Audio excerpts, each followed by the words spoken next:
Shape है जो हमारी, वो क्या है, सिलेंड्रिकल शेप।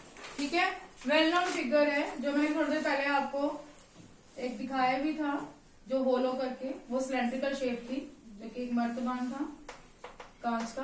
ठीक है, ये क्या है, सिलेंड्रिकल शेप है। ठीक है, मैं एक बार दोबारा शो कर देती हूँ आपको। ये जो शेप है ये आपकी सिलेंड्रिकल शेप है। ठीक है, इसमें टॉप नहीं है।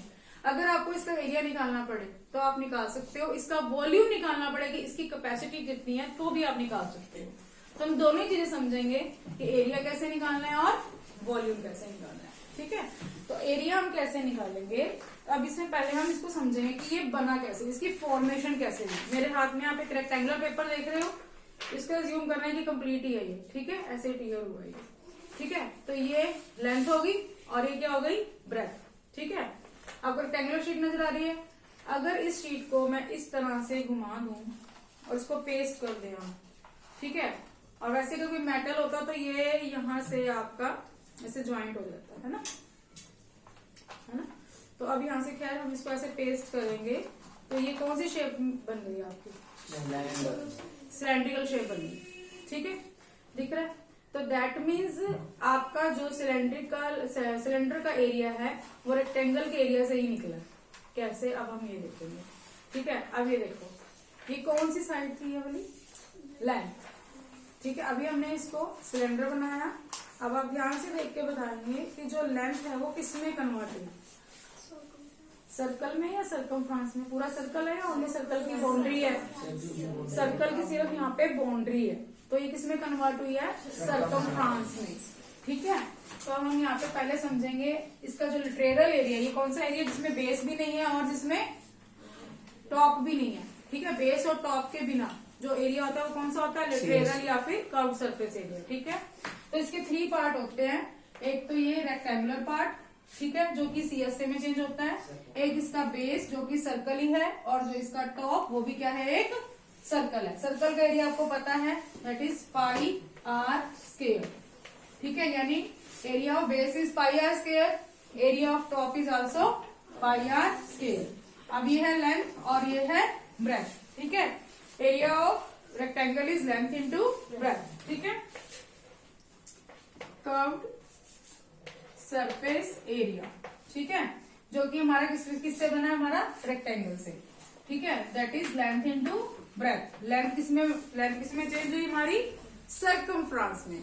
तो that is equal to 2 pi r into breadth. अब जो आपकी ब्रेथ थी वो किसमें कन्वर्ट हुई, हाइट में। ठीक है, ब्रेथ किसमें कन्वर्ट हो गई, हाइट में। तो ये आपका v is equal to h और l is equal to 2 into pi into are.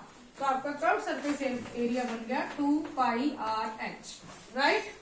अब हम करेंगे टोटल सरफेस एरिया, जिसमें आपका बेस का एरिया भी जुड़ेगा, टॉप का भी जुड़ेगा और कर्व का भी जुड़ेगा। ठीक है ना, यानी बीच वाला एरिया, इसका बेस और इसका टॉप। अब इसका बेस कैसा होगा, सर्कुलर ही होगा ना।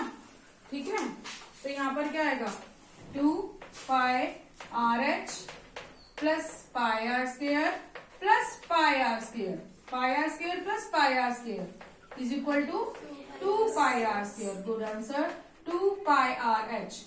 अब यहाँ से आपका 2 भी कॉमन, पाई भी कॉमन, और यहाँ आर 1 टाइम है 2 टाइम है, सो 1 टाइम आर भी कॉमन। तो क्या बचा यहाँ से, एच प्लस आर।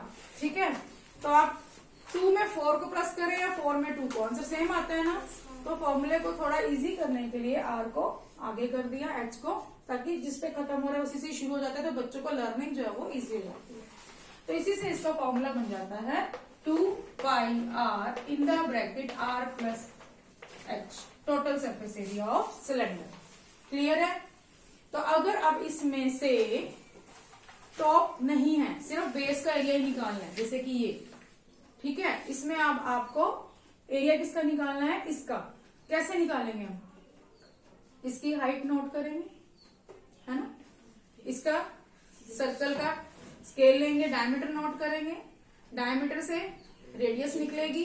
ठीक है, तो एरिया ऑफ बेस निकल जाएगा, रेडियस आपके पास है, हाइट भी आपके पास है, कर्व सरफेस एरिया निकल जाएगा, ये कर्व सरफेस एरिया हो गया। ठीक है, प्लस एरिया ऑफ बेस, क्योंकि टॉप पे है नहीं, तो आपका एरिया निकल जाएगा ना इसका भी। ठीक है, कंटेनर का आप निकाल सकते हैं ना, ठीक है। तो इसी तरह से आपके जो क्वेश्चंस आएंगे उसमें आपने ध्यान से देखना है कि आपको टोटल सरफेस एरिया निकालना है या कर्व सरफेस एरिया निकालना है, ठीक है, और या फिर उसके बीच में कुछ डालना है। अब अगर बोला जाए कि इसमें जूस डाला गया या इसमें पानी डाला गया या इसमें ऑयल डाला गया, तो आप एरिया निकालेंगे या वॉल्यूम निकालेंगे? वॉल्यूम, ठीक है। तो नेक्स्ट इज वॉल्यूम। तो वॉल्यूम कैसे निकलेगा इसका? वही बेस का एरिया मल्टीप्लाई बाय हाइट। तो एरिया ऑफ बेस कितना है इसका? क्या है इसका बेस? क्या है इसका? सर्कल। सर्कल का एरिया पाई आर स्क्वायर। तो area of base pi are square multiply by height. तो यही इसका वॉल्यूम है, पाई आर स्क्वायर एच, ठीक है। क्लियर है? तो अब आपने ये सभी फॉर्मूलाज लर्न करने हैं, आपको समझ में अच्छे से तरह आ गए हैं, ठीक है। तो आप हम अब इसकी करेंगे एक्सरसाइजेस। जो डाउट है वो आप लेते हैं।